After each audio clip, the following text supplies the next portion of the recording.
Well, nice to be back for this in-between week of the Florida trips. I think all of the guys enjoy being back around their families in more familiar surrounds. First opportunity to be back on our own training field and utilise some of the the qualities of being in a more secluded area and on your own. I think all in all, a good couple of days that have really backed up on what was otherwise a very competitive week down in Florida at IMG, and just about everyone I think's in a good physical place. I mean, health wise, not just in terms of their fitness, which of course bodes well for preparation. Thank you, Coach. We'll start with Drake Harrelson of Tennessee, and then we'll go down the line to Ben Wright. Go ahead, Drake. Yeah, thanks, Matt. Hey, Gary. Just wanted to talk to you about obviously the preseason game against Charlotte. Historically, it's just been the 3 30-minute periods. Is that's going to continue? And then also on top of that, or I guess in relation to that, have you decided which players would play just the 30 minutes? Maybe you want to see 60 from someone else, or perhaps you might want to limit some other guys. Is there a designation for the full roster yet? In terms of the timing, actually gone about some of the work slightly differently this year, Drake. And you're right in saying that I've been very much an advocate of the 30-minute periods. The guys have been in a really good place, as I've said all along here, physically. They've already got through 45 minutes of flat work, albeit amongst ourselves. These games down in Tampa will consist of 90 minutes, and then the final 2 games will be 120 minutes. And I've not done that before. I know other teams have. I've always been a little bit concerned about having those prolonged games for the squad, really. So my hope is, and I'll hopefully answer all of your question by the end of this. By the time we get to the final 2 games, I'm hoping that we're getting closer to what we might see as a starting group, certainly within maybe 2 or 3 bodies. Secondly, I would like to play them, the best part of maybe 70 to 90 minutes by the final game. And that gives the rest of the group an opportunity to stay in a decent match sharpness state. And of course, not knowing how people will, be in that final week in terms of health, it means that everyone's then in a position that they can be competing for the Seattle game. So I hope I covered all the bases there, Drake. Thank you, Coach. Yeah, you're more than enough. Thank you. Next, we'll go to Ben Wright and then Tim Sullivan. Go ahead, Ben. Yeah, Gary, there were some reports that Randall left the Costa Rican team with some stomach issues. I was just wondering if you had an update on him and how he's doing. Yeah, we've been in constant contact with the Costa Rican group. He had some gastric problems that were not COVID related, which had kept him out of the 2 games, sadly for him, and it will obviously be a detriment to the last game that they play tonight in their qualification games. So I believe he's back tomorrow. Where are we? Wednesday? Yes, he lands tomorrow, and we'll take stock of where he's at. We do get quite a detailed fitness program of what he's achieved, what work they've done, his loadings, ground covered, etc.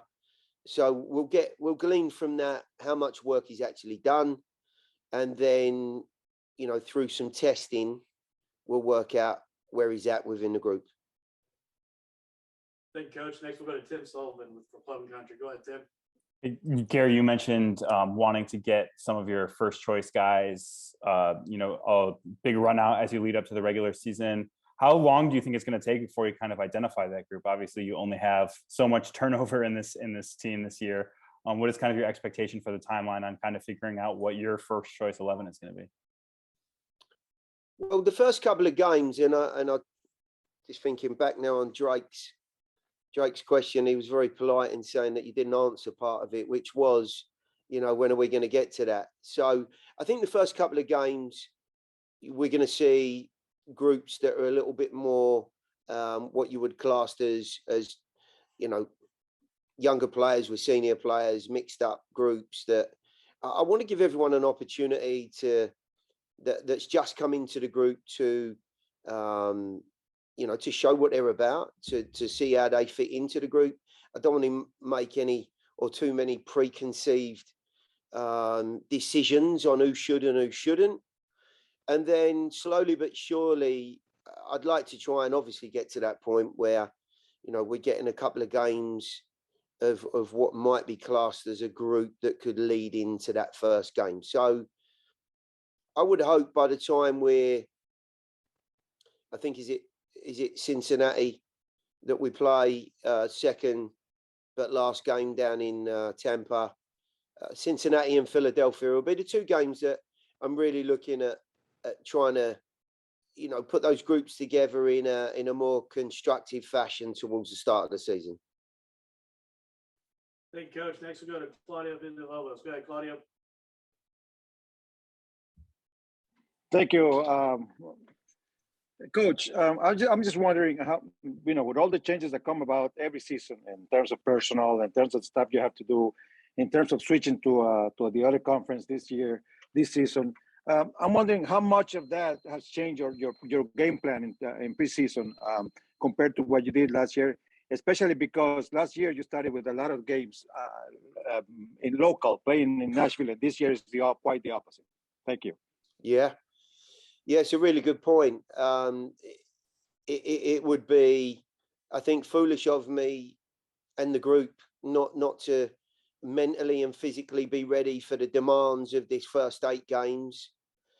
Unfortunately, this year, as you've rightly pointed out, it's the complete 180 from last year, where everyone was looking forward to a prolonged run at home and getting off to, what we all hoped would be a flying start.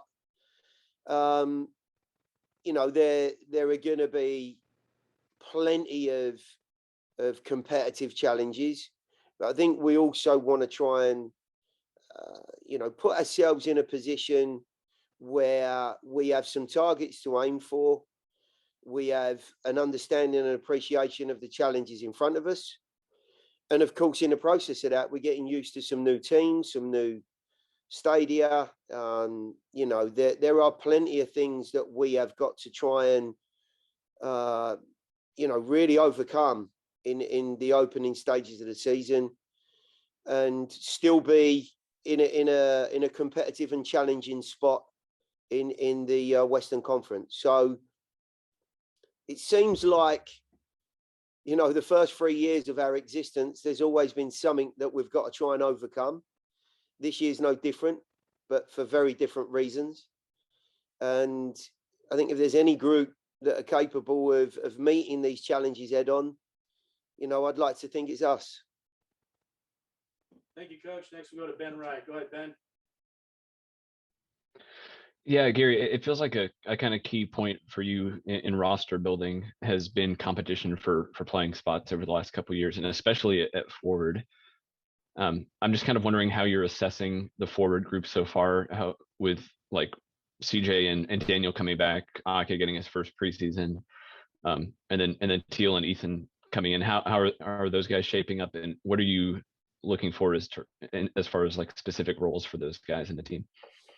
Yeah, well, you're absolutely right. There's a real depth to that front line. And I think if you look at the most successful teams anywhere in the world, they've all got choices. They've all got competition. Those guys are constantly keeping each and every one of the others on their toes to try and force them out of the group. And that in itself can only be good for the team in general.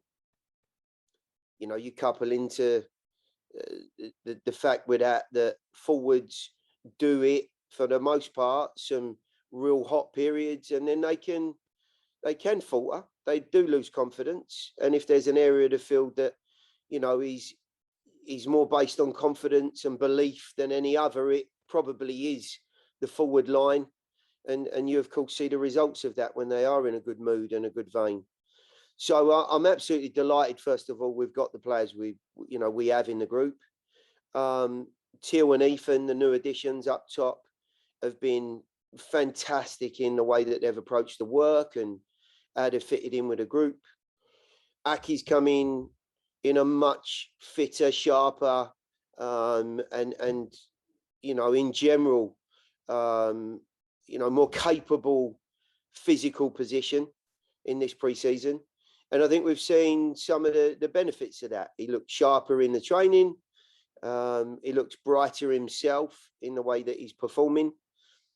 And I think the next step for him really is to find a vein of form and that connection with the guys around him to ultimately show what he's capable of, which is to be creative and score goals. I think you've left a couple of players out of that group that are in that creative world. One, of course, is away with the international group, and we've already mentioned him, Randall. But I've got to say, Luke Hackinson and Hanwalla have looked really, really bright in pre-season. And those guys in slightly different dimensions in the group can also be hugely effective and supportive for, you know, what we've spoken about as mainly centre forwards. But, you know, Hanny looks in a real good place. You know, Daniel Rios coming back off of what was an injury blighted season really last year, looks in a good place. So all in all, you know, we have a really strong front line. Drake Hill is on with Coach Smith. Go ahead, Drake. Yeah, Gary, I want to make sure I didn't trip over this one, but what's the do you guys have a slot for next Tuesday when you guys play on the 12th? Do I have a slot? A slot, like if you filled the slot with a team of where you guys are going to be playing. Oh, right. Yeah. No, we haven't. No, we play Charlotte on Tuesday. I think it's, yeah, I'm sure it's Charlotte on Tuesday. Charlotte on Friday. Oh, you know more than me. I need to get with my team admin on that. Okay. So it's not, is it? I didn't think so. I've got Matt confirming that. So you pointed me in the wrong direction. Sorry, I'm looking at the wrong. Preparations go down the pan. There. It's your fault, Drake. Okay, so we have Charlotte on Tuesday, which is obviously straightforward. The game against Philadelphia Union 2, which was scheduled for the Saturday, I believe, due to some abnormalities around their group. I think it was more about competition than anything, from what I'm led to believe, have pulled out of that game. We have tried to fill that fixture with some of the teams that are down in Florida, of course. At this precise moment, there are no professional takers. I want to leave it as long as I can.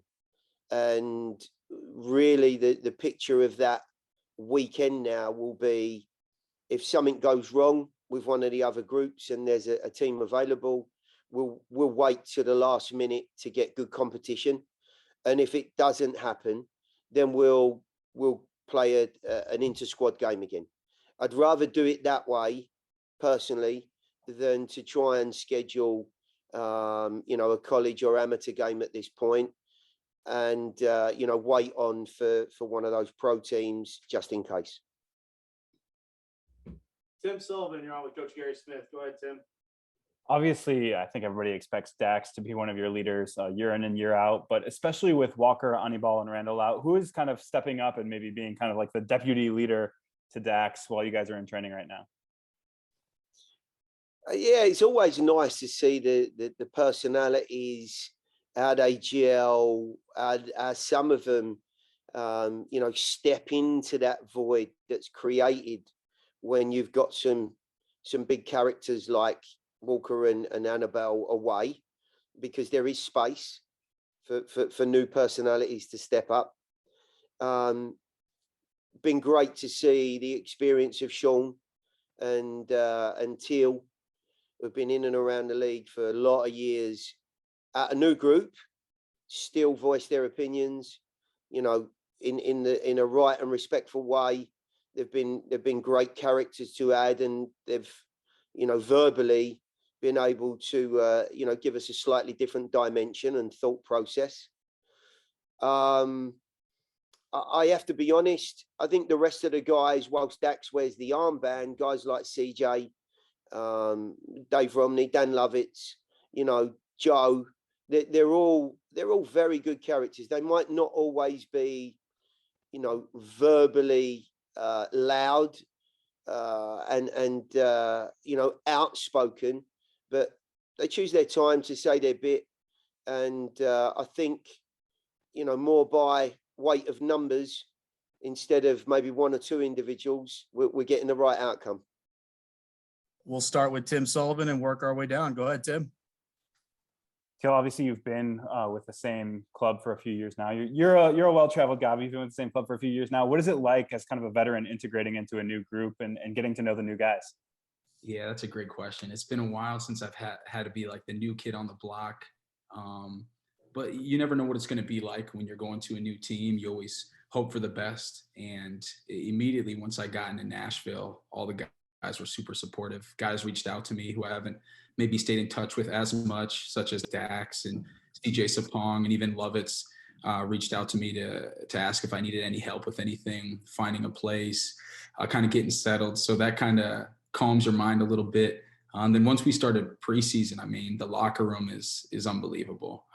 In New England, we had a really good core group of guys, some veteran guys, some younger guys, and the locker room was a special place.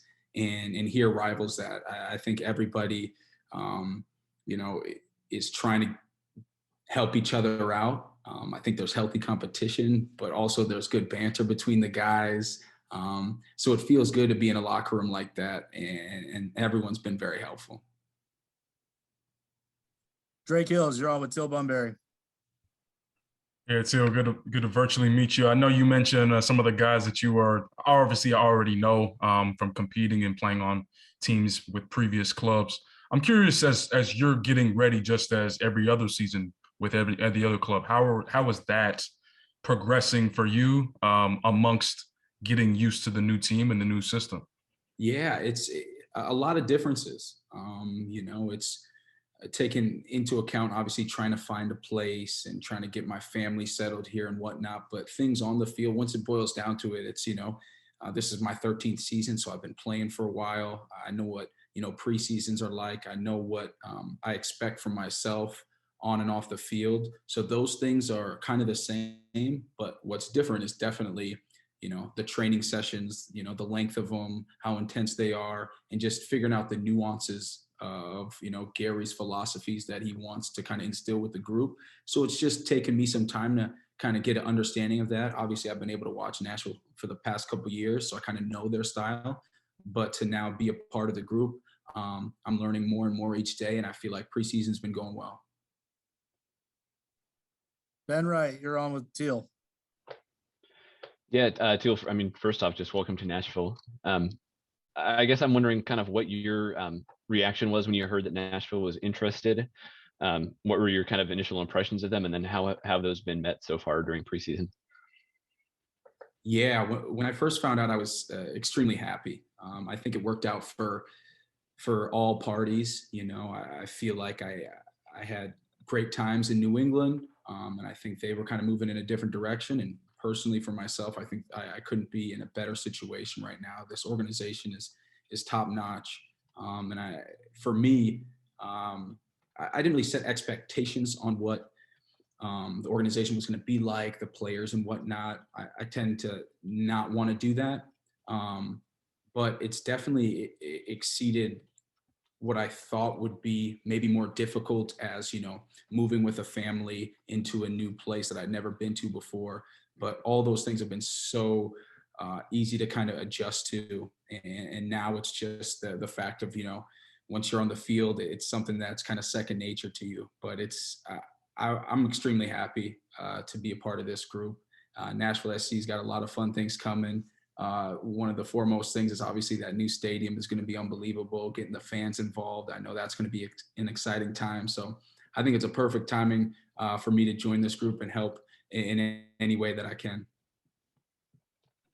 Thank you, Teal. We'll go back to Drake Hills, then Claudia. Go ahead, Drake. Yeah, Teal, just a follow up from what you mentioned earlier in terms of just starting to get used to Gary's philosophy and what he's instilling in the group overall, but obviously you're included. I'm curious to know what your first impressions are in terms of what you are going to offer, tactically your role. Obviously, you've played throughout the front three all along there. What are your first impressions on how you're fitting into the group that way? Yeah, I think you hit on it. I can play any of those, top three forward roles, whether it's kind of, coming underneath a little bit more, being a little wide, getting forward, or being kind of that focal center forward. So any of those roles I feel comfortable with. And I think right now it's been the first, 2.5 weeks, and just still trying to figure that out. But there's a lot of attacking pieces in this group, which makes it exciting. You need that healthy competition. You really need that to try to get the best out of you. And it's definitely bringing the best out of me, where I want to improve each session and show what I can do. But I'm also trying to learn as I go, just because it's a different type of style of play. So I'm just trying to soak in as much as I can. And I think that it's going well, and I'm just going to try to take it day by day. Go ahead, Claudia. Neil, Teal, I'm sorry. 231 regular season games and 45 goals. That's a lot. I mean, really, if you look at many other strikers in the league, especially in a difficult league like the MLS, how do you take that coming into a new team when you're 31 years old? Great experience, a lot of work done already. But I mean, it brings yourself with a heavy load on your shoulders after 45 regular goals and 231 appearances. I think each season is a new challenge, and obviously I want to try to score as many goals as I possibly can. I want to get as many assists as I can, but ultimately I want to work hard for this team. And I know a lot of people might say that, but I really mean that. For me, it's about the work I could do in training, and then once the time comes for me to step on that field on game day, I'm going to do whatever it takes. I want to win games, and that's what it boils down to. Obviously in this league, in this profession, it's about winning games. So whatever my role is, I'm going to make sure I'm a professional and I'm doing it to the best of my abilities. And I can bring that veteran experience and try to uplift guys, try to pump guys up. And I think that's important for any team. Thank you, Teal. We'll swing back over to Tim Sullivan. Go ahead, Tim. You mentioned wanting to win a lot of games. Obviously, you did a ton of that last year. What I guess sort of lessons can you bring to a new club from a Supporters Shield winning record-setting campaign that you participated in last year? The biggest thing about, I think, most teams in MLS is everyone hears about the parity in this league. So when you have a team that has a few special players, that helps. Obviously, coming on I can name a bunch of players with Nashville, but the biggest thing is working for one another. I think that's really what stuck out in New England. Was if someone was messing up, someone was there to kind of pick them up or take care of maybe that mistake that they made.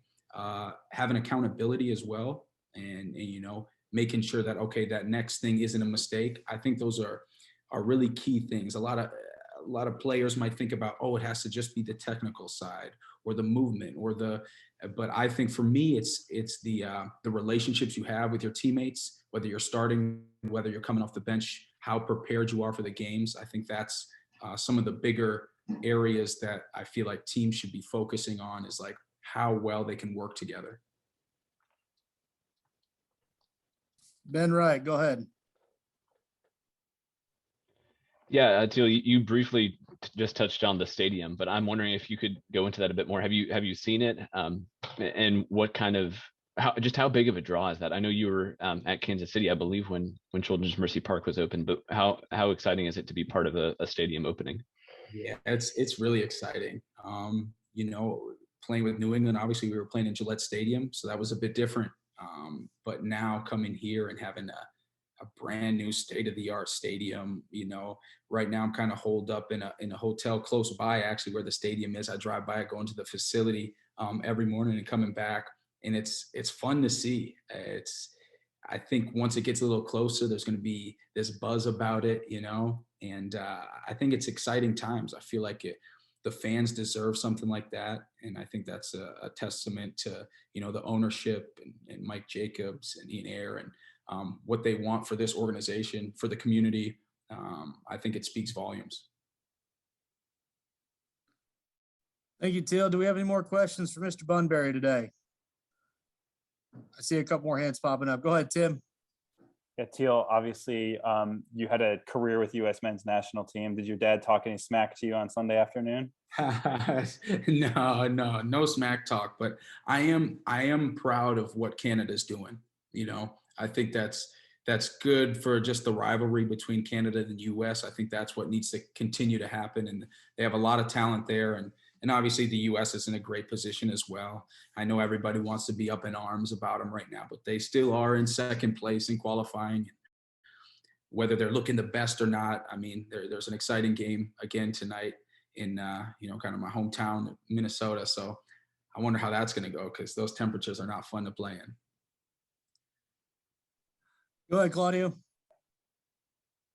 Teal, obviously 8 years in New England as a player and all the stuff that you accomplished there, but there is also your history about your community work, especially those 2 years, 20 and 21, when you were recognized because of the large community work you did there in the community. Are you planning to do something similar? Have you thought about it already?